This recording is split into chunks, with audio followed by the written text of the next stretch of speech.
Uli na miss kita. Hala, ako din, be. Ang pangit mo pa rin. Hala, grabe. Ikaw din. Amoy bulok na bagang pa rin yung hininga mo. Gusto kitang sakalin. Ay, hala, be. Tingnan mo yan, oh. Di ba yan yung nagyabang sa JC na nagbakasyon daw siya sa ibang bansa? Oo, kilala ko yan. Pero isang linggo lang naman siya dun, eh.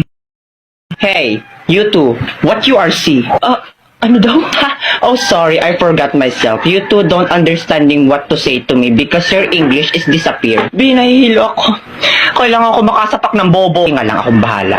Hoy, ang kapal ang mukha nito, pa English ka pa, ay mali-mali rin naman sinasabi mo. Saka isang linggo ka lang naman nagstay sa ibang bansa, pa ganyan-ganyan ka na, ay mukha ka pa rin naman talangka. What? Talengka? Talengka? Ay kung hampasin kaya kita ng talangka para matauan ka. Well, it's nothing anymore my problem in mathematical equation that I don't understanding to say what you to me. You too dead hungry. Hoy, yung totoo, nag-a-addict ka ba o natukhang ka sa ibang bansa? Huh? Why is me going to be addict? Don't you know that I'm smarter than the teacher of international in the Philippines? Like, duh, my average is 99.99% of germs. Matalino ka? Ay, anong magagawa mo pag sinikmuraan kita mismo dito? Go try, I am not afraid anymore. I will go sumbong you to my bodyguard. Bayaan mo na yung besi, tara na. Ewers, mga loser, you can't even talk English to me. Ay, wait, papatulang ko to.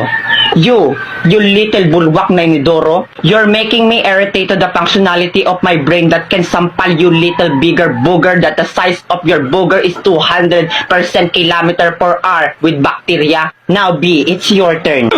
Let me be the one to finish these cockroaches. Yeah, period. Galing mo talaga.